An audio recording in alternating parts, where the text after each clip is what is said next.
e vorrei sia chiaro a tutti che esiste già la legittima difesa domiciliare. È ovvio tuttavia che non mi può vedere favorevole l'idea di avere un tana libera tutti se qualcuno ti entra in casa.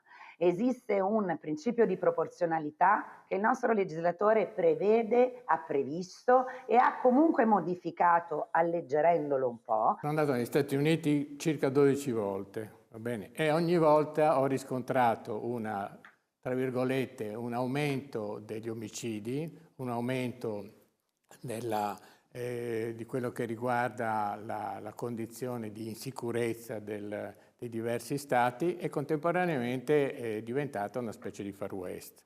Quindi sono d'accordo con la collega per quello che riguarda, non si può fare giustizia da soli. Gli ospiti in studio Friuli in diretta concordano di come non ci si possa fare giustizia da soli in relazione alle proposte di legge del Partito Popolare del Nord sulla legittima difesa, ma differiscono nella veduta di come si possa migliorare la sicurezza a Udine e di quanto su questa possa influire il sindaco e l'amministrazione comunale.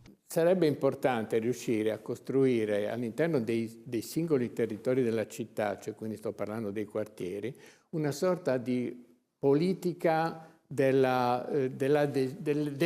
cittadino di quel territorio e che quindi la gente in quel territorio appartiene a quel territorio e quindi anche, voglio dire, coloro che in qualche maniera non lo sono perché non lo vogliono essere, vengono insomma cercati di allontanare. Il compito comunale non si ferma soltanto alla prevenzione, il compito comunale ha da un lato il corpo della polizia, locale, polizia, non più vigili urbani, e quindi ha un ruolo deterrente di polizia giudiziaria piuttosto che di supporto alla cittadinanza evidente.